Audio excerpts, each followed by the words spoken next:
Ayan. So, kunaya siguro, Father's Day celebration, kanya si Katadalita Pastora. Nagkakumbita, kunaya siguro na, pero allow me, well, anak siguro nga tata, anak siguro nga, hindi ko siguro, hindi yun yung part ko, pero dahil tayo ay na-assign sa umagang ito, allow me to share to you yung word ng Panginoon. Hindi naman yung word ko ang isi-share ko kaya may confidence ako na tumayo dito sa may harapan dahil hindi ko word ni Lord. Ano ba yung gustong iparating ng ating Panginoon sa umaga ito para sa atin, lalong-lalo na sa ating mga tatay. Ano? And iiwasan ko na hindi mag-sermon. Kasi nanay ako madalas nagsisermon ng mga nanay. Pero ngayong umaga iiwasan ko. Tulungan ko ako. Okay? So, ayan. Wala po tayong scripture reading kanina. No? Kasi I'd like us, yung church, na mag-participate. Lahat tayo mag-scripture reading ngayong umaga nito. And Kuya Dunamis, kung pwede yung ating pong PowerPoint, gagawin po natin. Ito po na to, babasahin yung unang slide, pangalawang slide, third slide, fourth slide, and yung fifth slide, tayo po lahat ay magbabasa nun. Ready na po ba lahat? Nabasahin natin yung ating pong scripture reading ngayong umaga nito as part ng ating pong pag-uusapan ngayong umaga. Ready? May yung mga nandito sa row na to. Ready na po ba kayo? Kayo ang mauna. Okay, panood nyo nakasagana. Sa pag-pwede tayo na sa mga makakita. Agbasa kayo tata. Okay? Sige. Ready? Ready. Papiksaan. Yes? Okay. After then, ito po na to. Alternate. Okay. Dalawang beses lang naman. Ready? 1, 2, 3, go.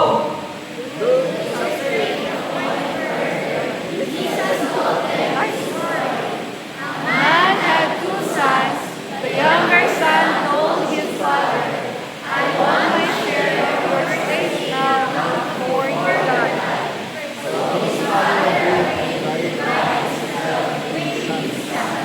Ito po naman na to. Sabay-sabay. Lahat po tayo. 1, 2, 3, go.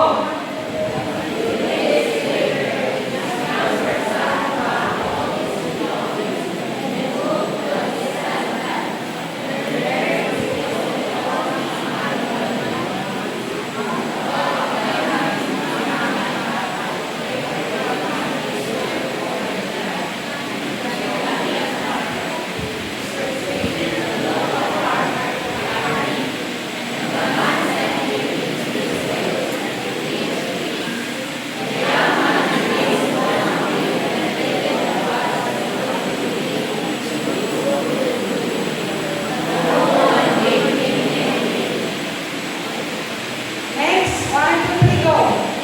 When he finally came to his senses, he said to himself, Basa po. Basa po. Only when the hard servants have put enough to spare, and here I am dying of hunger. I will go home to my father and say, Father, I have sinned against both heaven and you, and I am no longer worthy to be called your son. Please take me on as a hired servant. Next slide. 1, 2, 3, go.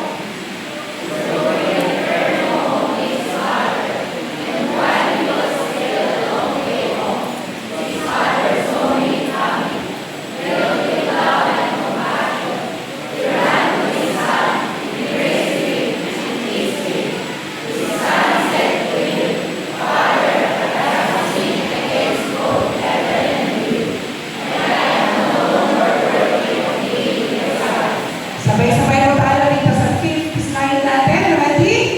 1, 2, 3, go. But his father said to the servants, Bring the price roll in the house and put it on him.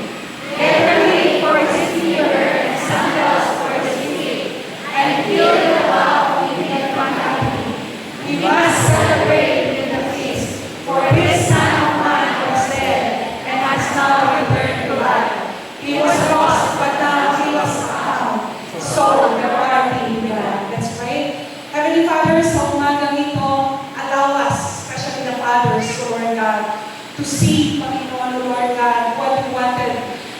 everyone or us, Lord God, to understand through, Lord God, yung passage na to. I pray, God, that you just speak mightily na kahit na hindi kami mga fathers, o Lord God, hindi kami lahat fathers sa may congregation na to, Panginoon, Lord God, is that matututo kami, Panginoon, sa buhay ko, Panginoon, ng tatay na ginamit ko, Panginoon, Lord God, sa scripture na to, Panginoon, Lord God. And I pray that you will just continue to move, Lord God, allow us to feel you, to experience you, Panginoon, and to be changed by you this very moment, Lord God. Thank you, God. We give you the glory and the honor. In Jesus' name, amen. So, ayan. Yung binasa po natin is, alam ng bawat isa sa atin kung nagbabasa tayo ng Bible natin. Or kahit na hindi tayo nagbasa o nagbabasa, alam ko na narinig nyo na somewhere or somehow itong passage of the scripture na to, kaya naman may idea tayo. And mostly, yung pagkakakilala natin o pagkakaalam natin dito sa may passage na to is tinutukoy niya yung prodigal son lang. Diba? Pero ngayong umaga nito, since we are celebrating or the world is celebrating the fathers, we will look upon yung ating po, yung character o yung ginawa ng tatay dito sa may scripture na to. So, oo, ang dami-daming mga pwedeng gamitin mga scriptures na tugma or akma tungkol sa mga tungkol sa celebration na meron tayo ngayong umaga. Pero as I have prayed when I was assigned to do yung preaching ngayong umaga nito, the Lord struck me dito sa may passage na to. And yun na po, pinag-aralan natin and I hope na magiging blessing, lalo-lalo na sa buhay po ng mga tatay na nandito at magiging sa nasa online na kasama po natin sa umaga nito. No? So, ayan, yung title po ng ating pong mensahe ngayong umaga nito is Love of a Father. Bakit nga po ba Love of a Father? Ano? So, ano ba ang meron sa kwento na to kung bakit natin makikita yung love ng ating pong mga tatay o yung ating amang nasa langit na bakit hindi nanay, bakit tatay yung ginamit ng Panginoon para nandun na ipakita o gustong gamitin ng Panginoon yung mga buhay nila para ipakita yung pagmamahal na meron siya sa kanyang mga anak. No? Na, sad to say, maraming mga tatay na hindi nakakagawa. Lalo-lalo na, sasabihin natin na hindi kasi sila emotional, hindi kasi nila, pangalan ito, yung upbringing kasi nila gusto, or marami. Pero ano ba ang sinasabi ng Bible tungkol sa love na dapat nakikita sa buhay ng mga tatay dahil ito ang gusto ng ating amang nasa langit na ipakita ng mga tatay sa kanilang mga anak. No? Number one, na makikita po natin doon is that the Father's Word help builds identity. No? Doon sa may verses 22 hanggang 24, makikita natin dyan na yung tatay, tinawag niya yung kanyang mga servants, and pinag-inbound na, or sinabihan niya sila na ihanda yung siksik, yung sandal, yung robe, at yung kakatay nila para sa may party. Ang pagkahandaan niya, yung anak na nagwaldas, or hindi pa man siya patay, kung pinatay na, hindi tatang na. Pero, bumalik siya sa kanyang ama, and then, heto. Well, hindi siya nagsalita, pero doon sa may action niya, makikita natin dito na yung plano lamang ng prodigal son na to ay bumalik sa kanyang tatay dahil nga naranasan niya yung hirap sa may mundo. Naranasan niya na walang makain, na nagkain, di ba? Nagka-interest pa nga siya sa pagkain ng baboy, pero kahit yung baboy, pinagdamutan siya. Tama? Nabasa niya na? Nabasa niya na? No? So, alam natin yan. Pero here comes the father. Nung bumalik ang kanyang anak, ang plano lang ng anak is mag-apply na isang servant sana. Pero itong tatay na to,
talagang gawin.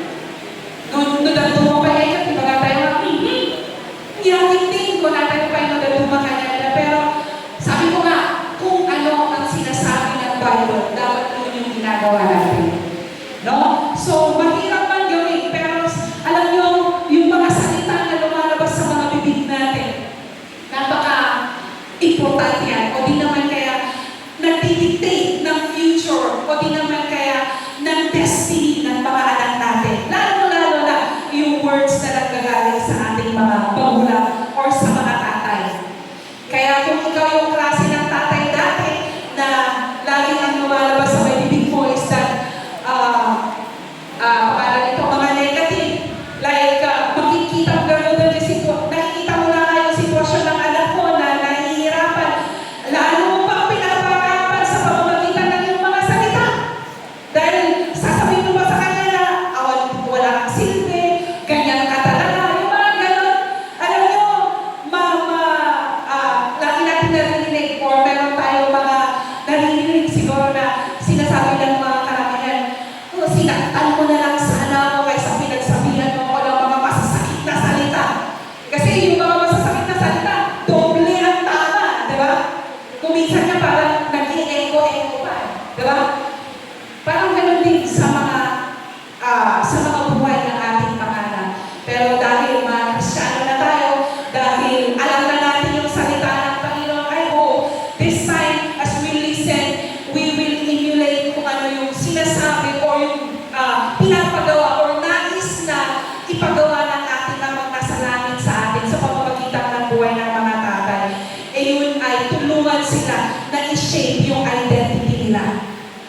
No? Kahit na minsan meron talagang mga pagkakamali. No?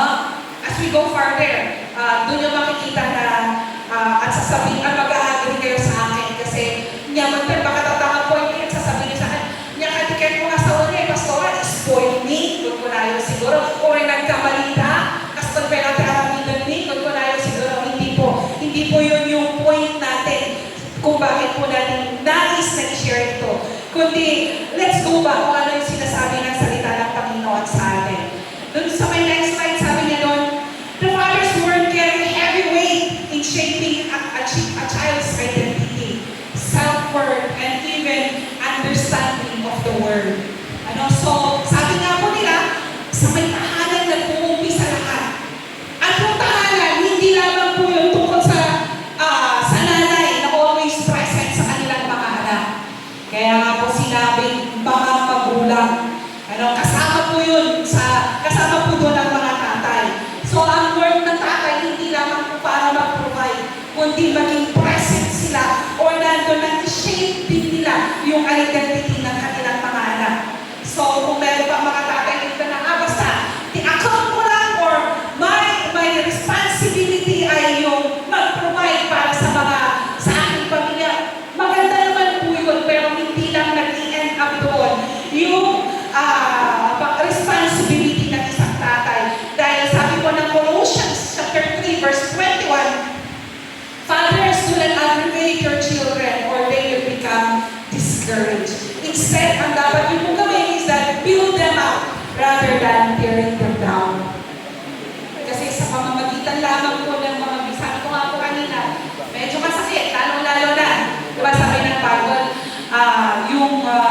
yung closest sa atin, kung nag-encounter na tayo, yung closest sa atin or part ng ating pamilya, sila talaga yung grabing nakakasakit sa atin. And sometimes, sa ating mga magulang o sa mga tatay, yun, imbis na mag-build up yung ating mga anak, is that tayo yung nagiging rason kung bakit, pangalan nito, nag-tear down sila. Ay, huwag ka lang magtaka kung hindi mo ginagawa yung mga bagay-bagay na sinasabi ng Bible, is that lalabas na yung mga anak mo ay nagiging problema ng lipunan dahil hindi nakikita sa mga buhay po ng mga tatay. Pero di ba wala dito yun? Wala dito yung mga tatay, di ba? Nandun na tutulungan natin ang ating mga anak. We will build them up, not tear them, dahil gusto natin na mas magiging maganda ang kahinat na ng buhay nila at mas magiging peaceful yung yung ating lugar o yung ating bayan. Dahil we will be raising up, we will decide to raise up yung mga anak natin in accordance to the Word of God. We will build them up in accordance sa mga gusto ng ating Panginoon para sa kanila. Kaya, kung in the past, meron po tayo mga ganun, let's start na mag-practice tayo. Kasi mahirap, it takes time talaga para mabago yung mga lumalabas sa ating mga bibig. Lalong-lalo na pag nakasanayan natin. Lalong-lalo na pag negative lahat yung mga lumalabas dyan. Pero sa tulong ng salita ng Panginoon at ng ating Diyos ay nandun na mababago yung ating mababago po ang mababago po natin kung ano yung mga lumalabas sa ating pamumuhay. Amen? So, build them. Build them up. Don't tear them apart. Huwag po tayo yung maging rason. Dahil marami na po sa society ang gumagawa niyan. Sana sa loob ng tahanan, yung mga magulang, especially yung mga tatay, ay sila po talaga is na sa loob pa lang ng tahanan is feeling ng mga bata, they are in heaven. No? Yung parang ayaw na nilang lumabas. Young people, ang isa sa mga talagang sama ng loob, sige, tanggapin na natin yun, sama ng loob during that time, is that sa loob ng tahanan namin, walang pag-uusap, walang walang pagdidisiplina. Ang disiplina lang ng alam ng mga parents ko is that bautan na ka, no? Masaktan ka, marigatan ka, dinugalitin ka, nasasakit nga sa nasasaw. I don't blame them for that. Kasi yun yung growing up nila. And then, pangalan nito, ang alam lang nila is to provide for their family, which I am thankful naman sa bawang buhay ng aking mga magulang. Pero as habang tayo natututo, nag-observe, nakikita natin yung ibang mga pamilya, lalo-lalo na yung mga tatay. Ay, medyo napapasabi ako na, ay, mabalik ka, tigas dyan. Ay, taga tatang na kasay. Napapaganon ako, lalo-lalo na pag mga Christian family, pero during the time naman kasi hindi pa Christian yung aking mga magulang. And, but then, after a while naman, nung naging Christian sila, bumawin ako ng garumita ko kayo ko. No, ang muto lang nakastigahan karagsan. Iti ang balik ng Christian, kinagserbi niya ako, Diyos, sana nasasabaan pa niya nagserbi ni Lord ko na during that time. No, so, testimony na kung saan, yun yung sabi ko sa may sarili ko during that time, isa yun sa mga way out ko para lumabas at maghanap ng kasiyahan sa ibang lugar. Dahil sa loob ng tahanan, sabi ko walang pag-uusap, walang pagdidisiplina na alam mo yun, tuloy yung pag-uusap sana is na makikita or mararamdaman mo na. Kaya naman, hindi po tayo magtaka kung bakit may mga kabataan or hindi naman kaya ibang mga problema sa lipunan na ipagbagala na enjoy dahil sa bali na lugar rather than sa loob ng kanilang tahanan. Bakit? Kasi wala pong nakikita na kung pwedeng makapag-influence sa kanila sa loob ng kanilang tahanan. Pero sa umaga nito, para sa mga tatay na kasama natin, para sa mga tatay na nanonood online, is hindi pa huli ang lahat. Sabi ko nga, kung tayo yung klase ng mga tatay or mga magulang na talagang walang ibang lumalabas sa mga bibig natin kundi mga negative, lalo-lalo na pag galit tayo, ay accident na nagdudun tayo, naging sa sauniya po Diyos. Magpagandaan, Lord, na tayo nga panahon na nga bali. Amen? Amen, mga tatay? Sabi pa ng Proverbs chapter 1, verse 8 to 9. Hear, my son, your father's instruction and forsake not your mother's teaching. For they are a graceful garland for your head and a pendant for your neck. Ano po ang ibig sabihin nun? Ang nais kong sabihin nun, passage na yun,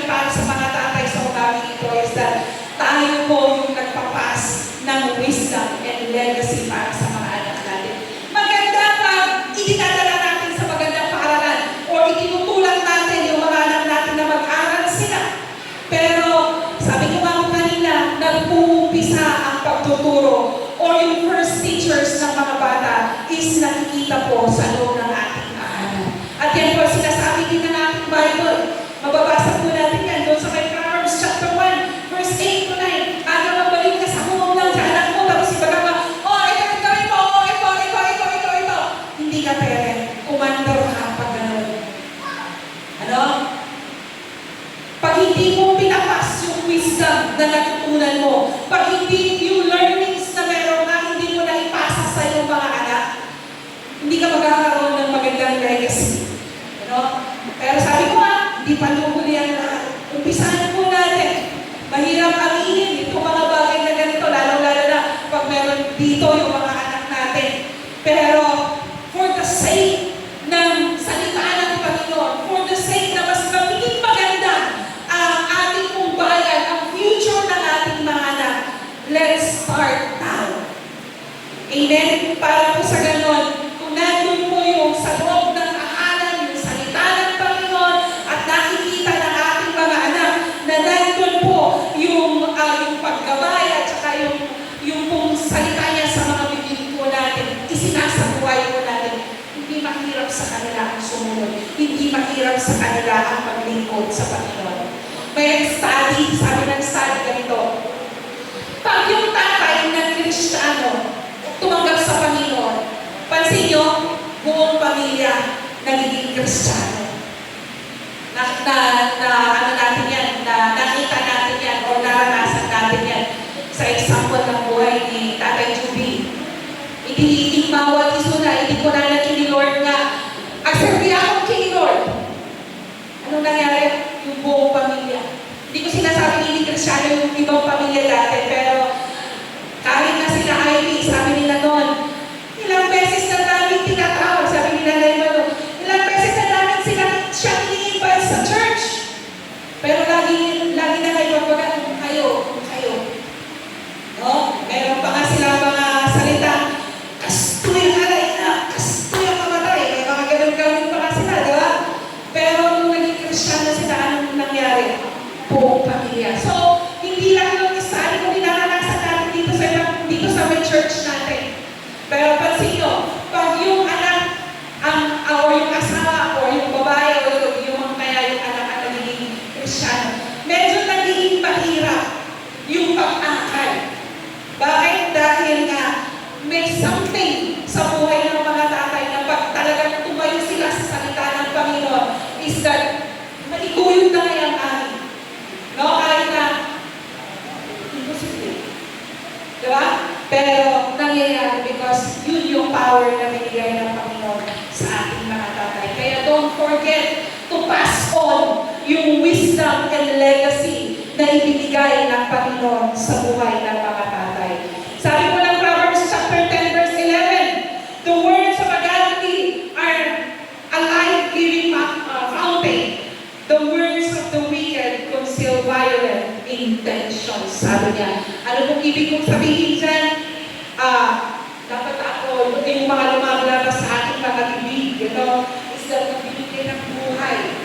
At hindi po yun nagko-condemn, kundi nagbibigay ng buhay and leading many to righteousness po. Yun po ang ibig sabihin, or yun po yung nais natin makita dyan sa may verse na yan ng Proverbs. Ano?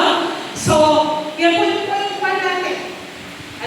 Na sa mga bibig ng mga tatay sa ating buhay is that let's help them to build their identity. Mahanap po nila yung identity nila dahil sa tulong po natin, mga tatay, makikita po ng ating mga anak yung identity nila sa ating Panginoon. Amen? Number two point po. Sabi niya dyan, a father's presence brings security and confidence. Mababasa po natin yan doon sa may verse 20. Sabi niya doon, so he returned home to his father, and while he was still a long way off, his father saw him coming. Filled with love and compassion, he ran to his son, embraced him, and kissed him. Para sa mga young people na hindi nila naranasan ito, hindi ito para maramdaman nyo na pangalan nito, si Tatang Leo ay nagagalit yung pagkukuranan na. point of view para pag kayo ang naging tatay, pag kayo ang naging magulang, hindi nyo gagawin. Ano? Pero ang isa sa mga dapat or malaking impact sa buhay ng mga bata is that yung presence ng kanilang mga anak. Pansin nyo, may mga tatay, lalo-lalo na pag recognition. May mga tatay na sasabihin na lang sa kanilang mga asawa, mapangkan. Sigaragtan, timapan. Diba? Pero, alam nyo, honestly, lalo-lalo na sa mga young people, mas nadodoble yung saya pag nakikita nyo yung mga magulang nyo na dalawa sila, especially yung tatay nyo, tama? Na kasama nyo during the special moment ng buhay o kaya naman doon sa may pag-akyat nyo sa may stage, di ba? Yung mga may tatay dito, ay kaya yun yan. Mas proud kayo, di ba? Proud kayo na makita sila. And you know what, mga fathers, if you have been doing that, keep doing it. Be present always sa mga achievement o di kahit sa mga maliliit na bagay na meron ng yung mga anak. Dahil yung mga maliliit na yun, nag-build up pala ng security and confidence sa buhay po ng inyong mga anak.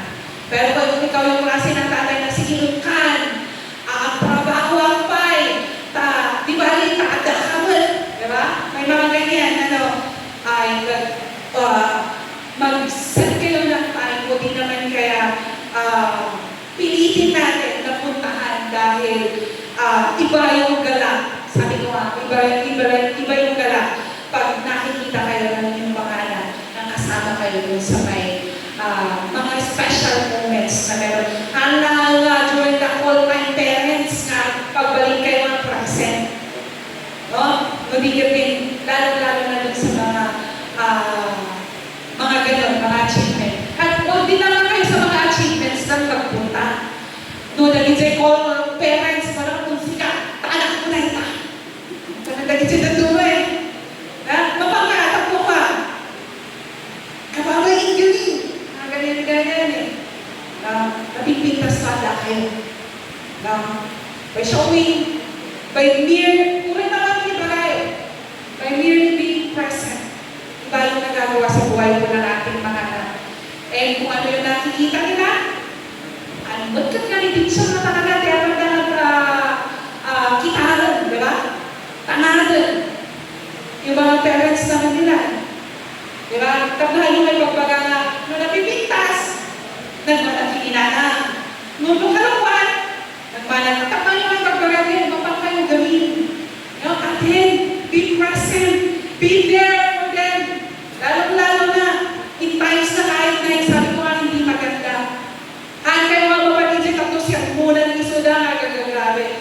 Yung sabi ko nga, yung mere presence. The mere fact na nandun ka is that mararamdaman ng anak mo na pinaglalaban mo siya at na-build lalo yung kanyang confidence. Para yung tatay dito, sabi ko nga kanina, di ba? Yung plano lamang ng anak niya is umuwi para maging servant. Pero kung nakita mo, di ba, kung nagdadalawang isip ka, tapos hindi ka sure sa isang bagay. Alam mo to kasi, naranasan ko din maglayas eh. No, at agawin na, ang kaumong kasagdunga at pakita kininanang kinkinitatan ko. Pero always kami kininanang ko din hindi tatawag na trabaho. Pero sabi ko, habang ginagawa ko to, iba yung confidence pag nakita mo na yung smile ng mga magulang mo, kahit ang laki-laki ng kasalanan ginawa mo. Kasi yung smile na o di naman kayo yung presence nila, parang yung tatay dito, ang tinignan siguro yung feeling siguro ng bata is that kahit na uuwi ako na magsasabi lang sana na maging servant ako, pero kung nakita niya yung tatay niya na naghihintay sa kanya at tumakbo pa para salubungin siya, niyakap siya, I believe during that time is that nagbigay yun ng malaking confidence or nagbigay yun ng confidence dun sa bata para talagang sabihin, para umuwi at mag-sorry sa kanyang tatay during that time. Kasi makita yung Mizay, hindi naman na ibaga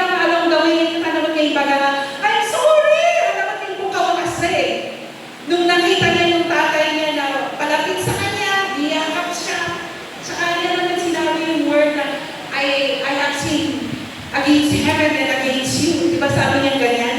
So, dito mga tatay, ang gusto kong sabihin or ituro ng scripture na to sa atin is that yung presence ko ng bawat isa. Ako magiging baga nga, so doon kayo nga trabaho, dahil sa'y anak yun, iti kanayon nyo bantayan. Hindi po yun yung point natin. No? Ang point po natin is that nandun na maramdaman sana ng ating mga anak na kahit na sa magaganda o mga pangit na nangyayari sa kanilang mga buhay, pwede nilang takbuhan yung kanilang mga magulang, lalo-lalo na yung kanilang mga tatay. Gaano man kamacho, gaano man kadisiplinado yung kanilang mga tatay. Sana, lalo-lalo na pag may mga hindi magaganda silang nagagawa, is that may confidence pa rin sila na umarap sa kanilang mga tatay, magsabi ng kanilang mga salubin. Hindi lang during the time naman mga failure sila. No? Kasi kung minsan nagkakaroon lang ng usapan pag may nagawa kang mali. No? Hindi sana po natin ganun lang ginagather yung ating mga anak, kundi nandun na in good and bad times. Meron sana pa rin, lalo na sa harap ng kapagkainan, is that nararamdaman ng pamilya yung security and confidence dahil nandun yung tatay. Amen? Amen mga anak? Mag-amen kayo anak? Tapos, natakan ka na kasi parents yun or kasi tatata kayo. Ano? Sabi niya dun sa may next slide, a father's steady involvement builds secure foundation, guiding your children away from fear, and it will be a refuge for them. Yun na, sinabi ko na kanina. Pinunahan ko na yung slide. Sabi ng Proverbs chapter 14, verse 26, whoever fears the Lord has a secure fortress, and for their children, it will be a refuge. And also, doon sa may next slide natin, sabi niya doon, earthly fatherhood is designed to reflect the love of God, who offers ultimate security, knowing that the Heavenly Father is with us, removes all dismay, and brings deep confidence. No? Magagawa natin ito dahil alam natin na ininodorla ng ating Panginoon sa atin. Ano? Mahirap gawin, pero because this is what the Lord wants to see, lalong-lalo na sa mga tatay, I hope na mag-extra mile or di naman kayo mag-effort ang ating mga tatay to do this and really be the model sa kanilang mga anak. Ano? Next slide, number 3. Fathers are called to reflect the love. Yan. Iulit tayo. Sabi niya doon, fathers are called to reflect the love of the Heavenly Father. No? Sabi ko nga kanina, doon sa may introduction, hindi basta-basta isinulat lang yung prodigal son na to para lang maging isang kwento o makita lang natin yung buhay ng isang prodigal son. Kundi, makikita natin dito na, bakit tatay? Bakit hindi nanay? Kasi dito sa may point 3 natin, makikita natin na yung mga fathers dapat ang nagre-reflect sa love ng Heavenly Father. Ano ang mahirap gawin? Pero fathers are called to love their children deeply, mirroring God's unending patience and grace. Ano? Kaya salute sa mga tatay na kahit na ang dami-dami ng kalokohan ng kanilang mga anak, pero nandun pa rin sila na talagang inuunawa, iniintindi, binibigyan ng pagkakataon ng kanilang mga anak. Hindi sa balik na mamimili kasi ganyan, malabay lang, di ba? Ang magka-aksidente nga, isudaday ka, nagbalik ka anak pa yun, ang magka-aksidente nga, kami pinagbalik nga parents yun. Sino ka niya, kasi sila niya, mga nagdadantay yun lang, di ba? So, nadatulog niya sa kapamilya, sana maging mas naalo pa natin maintindihan na gano'n. Dahil sabi ng Psalms chapter 103 verse 13, as a father shows compassion to his children, so the Lord shows compassion to those who fear Him. So ano ay magpagamahal, esensya,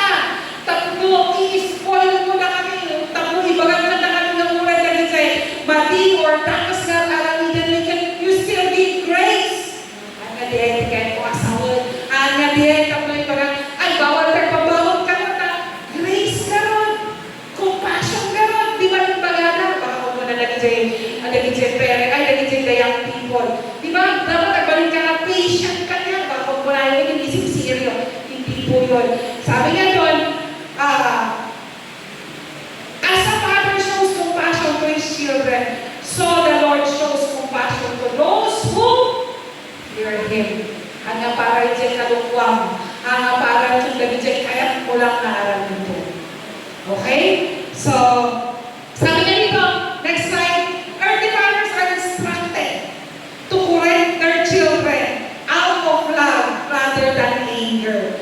Just as God disciplines those He loves. So, ang mga puro patience, ang mga puro grace, luligid din ang isa pa sa mga pagkatawag ng mga tatay ng ating Panginoon sa kanila is to correct their children out of love. Out of love, hindi out of anger. Kasi sabi ko nga kanina, sa pamilya na kung saan ako lumaki, alam ko to, ang disiplina ng nagigay na ganak ko, lumaki ka ulat na. Miso nga, oray mo kaya natin pag-dispan sa bawat, hindi ka. Siyempre, sangga, nagigay bawat na. Nasakit lang ta. Because out of their anger. Minsan nasusobrahan, miso nga agad nagigay na may tungkulong, or di naman kaya maalala ni DSWD kasi sobra-sobra na nagigay kasada. Pero as Christians, as Christian fathers, you discipline your child or your children out of love. Hindi out of anger. Kayo nga nag-disiplina, makukunan kayo. Kami dito maging pastoran. Anak hindi kita gini, anak hindi kita gini tata. So, sabi po ng Proverbs chapter 3, verse 11 to 12. My child, don't reject the Lord's discipline. Kaya naman, wala niya ako dyan sa disiplina. And don't upset them. And don't be upset when He corrects you. For the Lord corrects those He loves, just as the Father corrects a child in whom He delights.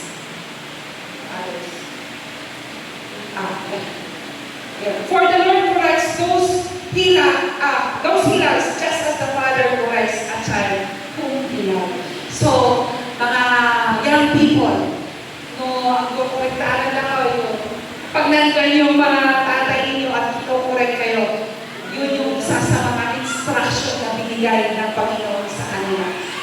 Hindi para saktan kayo, hindi para saktan yung damdamin nyo, kundi nandun na para itama yung lakad nyo para sa ganun, mas magiging easy yung buhay nyo sa ating Panginoon. Kaya sa mga tatay din, sabi ko nga, let's not just discipline our children out of anger. No, ang kailangan buhay for our disiplina because you are napaunod na kayo dahil sa anak nyo. Kundi din out of your love, out of your care sa kanila is that give them the discipline na sinasabi ng salita ng Panginoon. Sabi niya doon, fathers, next slide, father bears the responsibility of passing down wisdom, faith, and godly legacy. Nasabi ko na ito doon sa may point natin, so, hindi lang po isa, kundi sa ating mga tatay na most of the time, laging sinasabi na, ibagapan, ikiniyana, ibagapan kaya na, or ipinapasa doon sa mga asawa para sabihin sa mga anak yung dapat pinagsabihin, pwede namang diretso, ang sinasabi ng Panginoon sa atin sa ngayong umaga is that upuan natin, ipasa natin, turuan natin, ibigay or ituro yung pananampalataya sa ating mga anak para makapag-build po tayo ng godly legacy. Hindi lang pa po yung gusto na nating legacy para sa kanila, kundi yung gusto ng Panginoon na legacy para sa ating mga anak. Kasi sabi ng Deuteronomy chapter 6 verse 7 to 9, kung babasahin niyo po yan, sabi ng Deuteronomy, isuro yun, again and again, repeat, kahit na sabi na dyan kahit na nasa bed kayo, naglalakad kayo, kung ano-ano ginagawa niyo, in short, sinasabi ko ng Deuteronomy chapter 6 verse 7 to 9, is that paulit-ulit na dapat itinuturo natin sa kanila kung ano ang gusto ng Panginoon sa may buhay nila. Hindi naman sila nakikinig. Kurano, na maumaakon. Baala na may pinagbianda. Go back to the scripture. Ano bang sinasabi? So, ano rin ko minsan yung talaga mo niya, agati, kakulitan, kung ano nga, kinakatang kong titulo, nagkaan lang tayo. Asumita yun,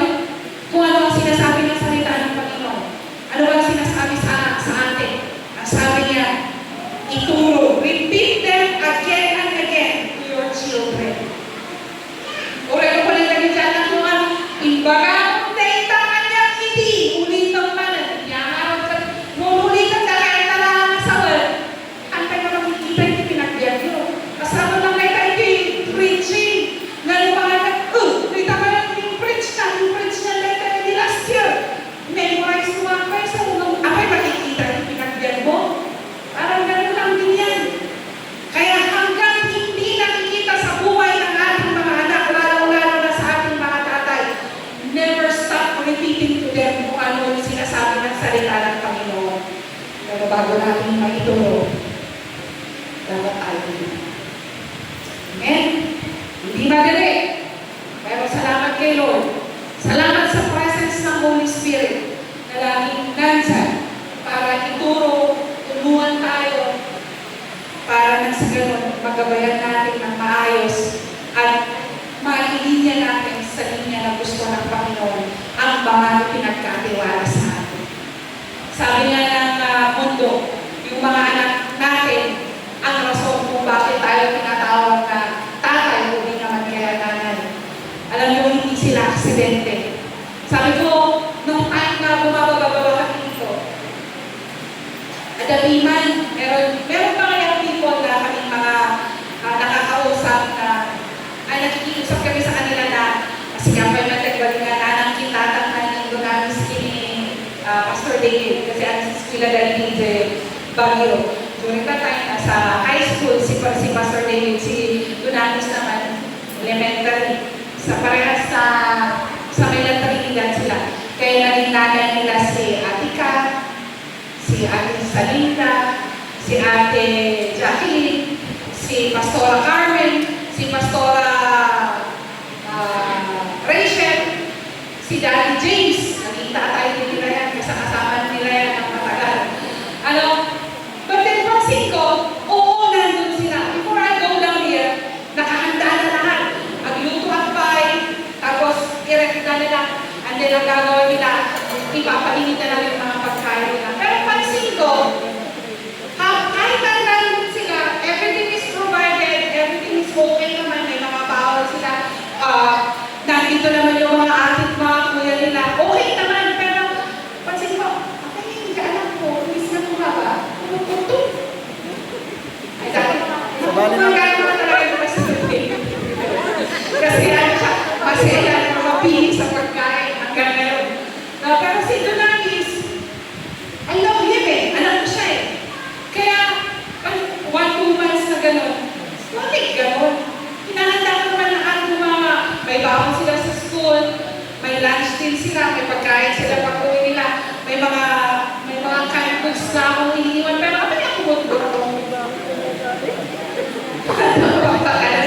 Hindi mo, alam mo yun, minsan nag-treat pa nila Sila yung nag-treat sa kanila, nagkikihati sa mga baon nila. Pero, I came to realize, kaya I prayed to God na ano ang direksyon. I came to realize na hindi nga pala sa kanila in-trust ng Panginoon yung mga anak namin. Sa amin pala.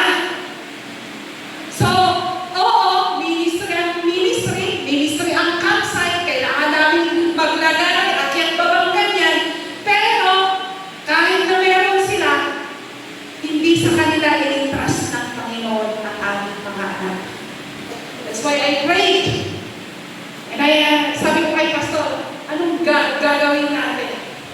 May nagkasundo kami, kahit mahirap, sa dalawa namin mga anak, kasi maganda naman yung school na pinapasukan nila, sabi na ni Pastor David sa akin, kasi Kristiyano na yung nila yung principal nila during that time, recognition yun. Sasabi ko na sa kanila, get ready, we will be going down, doon muna tayo, dahil yun ang direction ng Panginoon. Sinasabi ko na sa kanila, pero hindi pa na nagsisink in sa heart ng aking anak. Kaya nung recognition, nandun kami. Mas maganda yung pinagdausan nila ng recognition. Sabi ni Pastor David sa akin, tignan mo naman, ito ba yung school na gusto mo na iwanan ko? Wala na pinagkanya. And in the month years ko, ako ay makita kanya na, pero sabi ko na lang sa kanya, na this is the direction na meron ang Panginoon sa atin. Let's just follow. After we follow, kung sinasabi ng Panginoon na bumalik ka for your courage here, sige lang, wala ka na. Just to encourage him to come back. To come down with us here. So, in short, I thank God dahil hindi may ganito hanggang natin mawakas to anak ko, pero makikita ko sa namin, lalo na kayo doon namin during the time na clean, ang gamitin na anak ni, hindi may ito. Imbis nga, from nakadagdag friends na, o nagkaroon ni mapilita ka kami from a city boy and a city girl going down to the country to become a country girl and countryman. Kung nagtukanan ka niya, hindi, pati nagitaan natin. And we saw, no, kasano nga, ang ini-enjoy na, uray mo enjoy, hindi mo dati ngayon, kanot ka karayan, yung araming ka na karayan, marami silang natutunan. Kaya naman, sabi ko nga yung realization ko na sa aming inintras yung mga bata. Para sa ating din, mga nanay at tatay na nandito, lalo-lalo na sa mga tatay, hindi ibang tao ang pinagkatiwalaan ng Panginoon ng mga bata yan. Kaya, oo, maganda, may mga pastors tayo, may mga teachers tayo, may mga kung pwede silang pag-sharean, o di naman kaya kung pwede matutunan yung mga ibang bata sa kanila. Pero, hindi nawawala yung katotohanan na sa iyo i-trust ng Panginoon yung mga anak mo yan. Anong ginagawa mo para ma-build up sila in accordance sa gusto ng Panginoon sa mga buhay nila. So, kung pwede tayong magtawag, kung pwede po nang magtutulong sa kanila, pero sa iyo, pinagkakilala ng Panginoon. In conclusion, sabi ko dito, encouragement to the fathers. Let us speak life over our children, over your children. Be emotional and spiritually present. Ganun-ganuma, kaya hindi sila nakaka-share kasi mataas yung wall. Hindi nila nakikita na friend ka sa kanila. Na kung pwede na lang sabihin yung mga bagay-bagay, kahit sabi ko, small things lang. Pagkakatawan nyo lang, di ba? Pero maligtada, secure na, ada confidence na if you are there emotionally and spiritually present. Show grace, affection, and kung kailangan ng disiplina, haan nyo ngayon imot kay ta. Tahan nga ang paypayso nga kaya, no ang mong nga alam ka maling naging anak mo, pero ang kaparan, ang kapailangan at disiplina. Ito mo rin ta, nakasipat iti Bible, imbaga na rin ta. And last, reflect God's love in every moment sa mga buhay po ng ating mga, kahit hindi sa mga anak natin. Yung mga anak natin na nandito, na mga young people, sana itutuloy din po natin silang mga anak, hindi lang sa bibig, kundi talagang nakikita sa atin na nagiging model tayo sa kanila. 3 points, basic, ginagawa na namin yan. Madali lang po na nagtutulungan, pero sa mga fathers na nahihirapan at hindi pa ginagawa itong mga bagay-bagay nito, hindi pa huli ang lahat. Start again, start and be the man, the father that the Lord called you to be sa inyong mga anak. And if you continuously do, obey kung ano ang sinasabi ng salita ng Panginoon, I believe, sabi ko nga, the place where we are in now, kahit na napaka-imposible sa dami ng problema kinakaharap ng ating bansa, hindi malilito ang ating mga anak kasi nandiyan ka na nagtuturo, nag-speak ng life, present ka sa Kanya, nire-reflect mo yung love ng Panginoon. And there, our place will never be the same dahil lalaki, pangalan ito, hindi lang sila magiging bilang, kundi sila ay magiging change sa society na kung saan naluluway.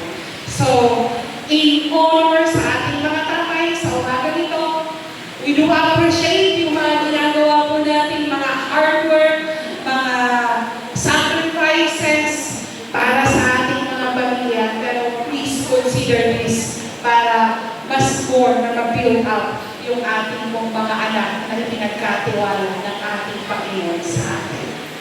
Amen? So, yun po yung